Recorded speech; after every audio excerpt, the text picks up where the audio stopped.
இன்றைக்கி நம்ம பார்க்க போகிறது ஒரு சூப்பரான டேஸ்டான உருளைக்கிழங்கு பச்சை பட்டாணி குருமா தான் செய்ய போகிறோம்.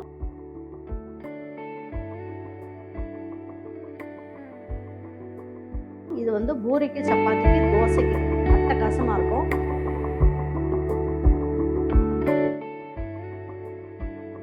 வாங்க இது எப்படி ஈஸியாக செய்யலாம் அப்படிங்கிறத வீடியோக்குள்ளே போய் பார்ப்போம். நம்ம ஈரோடு அம்மாச்சி மசாலா வகைகள் எல்லாமே ஃபர்ஸ்ட் குவாலிட்டி இன்க்ரீடியன்ட்ஸ் தான் பயன்படுத்துகிறோம்.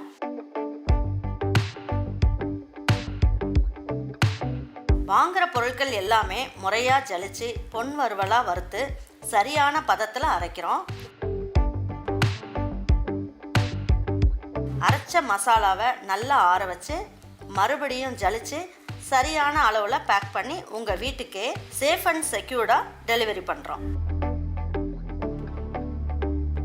நம்ம மசாலா வகைகள் மற்றும் சத்து மாவு, ரெடிமேட் இட்லி மாவு, இடியாப்ப மாவு எல்லாமே நீங்கள் வாட்ஸ்அப் மற்றும் வெப்சைட்டில் ஆர்டர் பண்ணி வாங்கலாம். இதில் ரொம்ப முக்கியமான விஷயம், இது full and full pure homemade masala. நம்ம எல்லாருக்குமே ஆரோக்கியம் தானேங்க முக்கியம். ஒரு 5 சில்லு அளவுக்கு தேங்காய் போட்டிருக்கேன். 10 சின்ன வெங்காயம் எடுத்திருக்கேன், இதையும் போட்டுக்கலாம். 1 இன்ச் அளவுக்கு இஞ்சி எடுத்துக்குவோம். இதுலேயும் என்ன பண்ணுவோம், ஒரு 6-7 பூண்டு இதையும் சேர்த்துக்கலாம். பாருங்கள், 2 பச்சை மிளகாய் எடுத்து வச்சுருக்கேன். 2 பச்சை மிளகாயும் அரைக்க போட்டுக்கலாம்.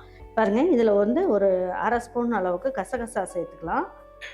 இதிலே 1 ஏலக்காய், 2 கிராம்பு, 1 பீஸ் அளவுக்கு பட்டை, 3/4 ஸ்பூன் அளவுக்கு சோம்பு, ஒரு 7 முந்திரி பருப்பு, இது எல்லாமே இதில் போட்டு அரைச்சிக்கலாம். பாருங்கள், இப்போ வந்து இதுக்கு நான் தேங்காய் எண்ணெய் ஊற்றிக்கிறேன். தேங்காய் எண்ணெய் ஊற்ற செஞ்சிங்கன்னா ரொம்ப நல்லாயிருக்கும் டேஸ்ட்டு. ஒரு 2 டேபிள் ஸ்பூன் அளவுக்கு ஊற்றிக்கலாம். பாருங்கள், இதில் ஒரு 1/4 ஸ்பூன் அளவுக்கு சோம்பு, ஒரே ஒரு பட்டை, அன்னாச்சி மொக்கு ஒன்று போட்டுக்கோங்க, கல்பாசி ஒரு சின்ன பீஸ் போட்டுக்கலாம். வேறு எதுவும் போடணும்னு அவசியம் இல்லை. ஒரு 5-6 இலை வந்து கருவேப்பிலை சேர்த்துக்கலாம். இதுலேயே ஒரே ஒரு பெரிய வெங்காயம் நறுக்கி வச்சுருக்கேன், இதையே சேர்த்துக்கலாம்.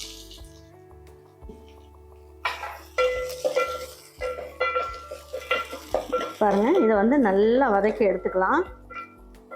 இந்த மாதிரி வதக்கினதுக்கப்புறம் நம்ம என்ன பண்ணலாம், இதில் வந்து ஒரே ஒரு சின்ன தக்காளி, அப்படி இல்லைன்னா அரை தக்காளி சேர்த்துக்கலாம். இதை போட்டுட்டு நம்ம என்ன பண்ணுவோம், பச்சை பட்டாணி இப்போ நல்ல சீசனில் இருக்குன்றதுனால இந்த பச்சை பட்டாணியை சேர்த்துக்கலாம். இப்போ வைக்கிறது எல்லாமே முளைப்பு வந்துடுது. வாங்கி ஃப்ரிட்ஜில் வச்சுருந்தீங்கனாலும் அது வந்து முளைப்பு வந்துடும். பரவாயில்ல, குருமாவில் போடும்போது நல்ல டேஸ்ட் கிடைக்கும்.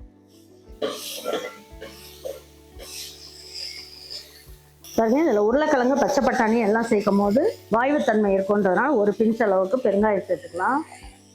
இதுலேயும் இதுக்கு தேவையான அளவுக்கு உப்பையும் சேர்த்துவோம். அப்போ தான் பச்சை பட்டாணிக்குள்ளெல்லாம் நமக்கு வந்து மசாலா நல்லா, உப்பு நல்லா உரைச்சி நல்லாயிருக்கும் டேஸ்ட்டு.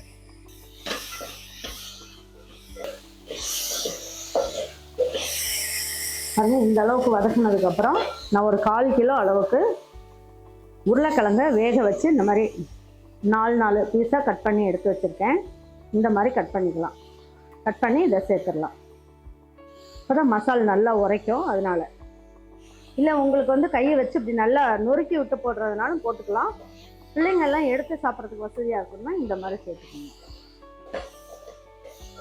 பாருங்க, இந்த குருமாவுக்கு நான் 2 பச்சை மிளகாய் அரைக்க போட்டிருக்கேன். 2 பச்சை மிளகாய் வந்து இதுலேயே சேர்த்துடலாம். உங்களுக்கு வந்து இந்த குருமா வந்து வெள்ளை கலர்லேயே இருக்கணும்னா மஞ்சள் தூள்லாம் எதுவும் சேர்க்க வேண்டாம். ஆனால் இதுக்கு வந்து கொஞ்சம் மஞ்சள் தூள் சேர்க்கும் போது உடம்புக்கு ரொம்ப நல்லது. அதனால் கொஞ்சமாக சேர்த்துக்கலாம்.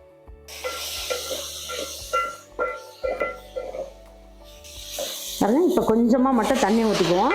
ஊற்றிட்டு நல்லா ஒரு வதக்கிக்கலாம். அப்போ தான் வந்து உருளைக்கிழங்கு இது எல்லாமே நல்லா வதங்கி வேகும்.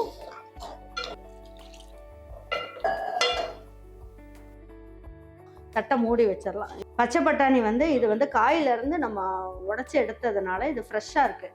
ஃப்ரெஷ்ஷான பச்சை பட்டாணின்றதுனால சீக்கிரமாக வெந்துடும். பாருங்க, இப்போ எடுத்து பார்க்கலாம்.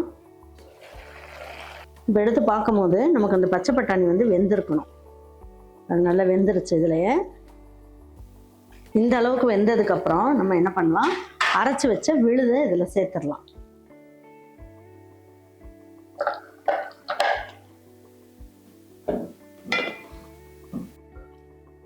பாருங்க, இப்போ வந்து தேவையான அளவுக்கு தண்ணி ஊற்றிக்கலாம்.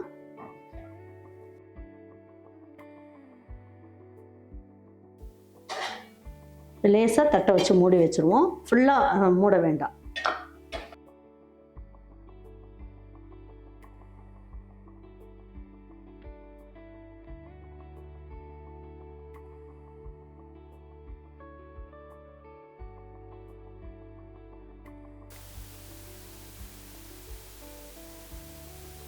நீங்கள் பாருங்கள், வேலைக்கு போகும்போதெல்லாம் இந்த மாதிரி சின்ன சின்ன சப்பாத்தியாக லஞ்ச் பாக்ஸுக்கு வச்சு கொடுக்குற மாதிரி குட்டி குட்டி சப்பாத்தியாக நீங்கள் போட்டு கொடுக்கலாம். ரொம்ப நல்லாயிருக்கும், சாஃப்டாக இருக்கும்.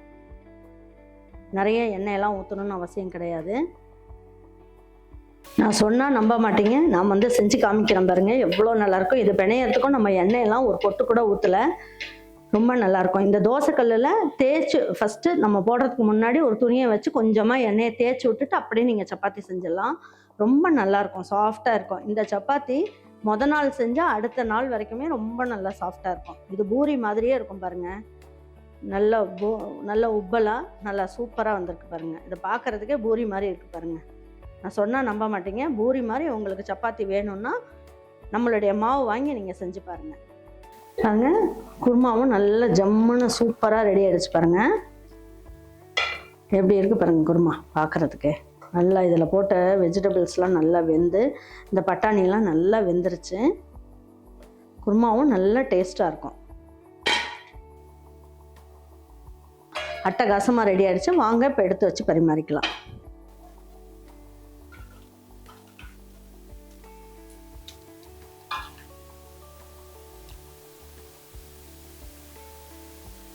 அட்டகாசமாக இருக்கும். இது வந்து பூரிக்கும் நல்லாயிருக்கும், சப்பாத்திக்கும் நல்லாயிருக்கும், பரோட்டாவுக்கும் நல்லாயிருக்கும்.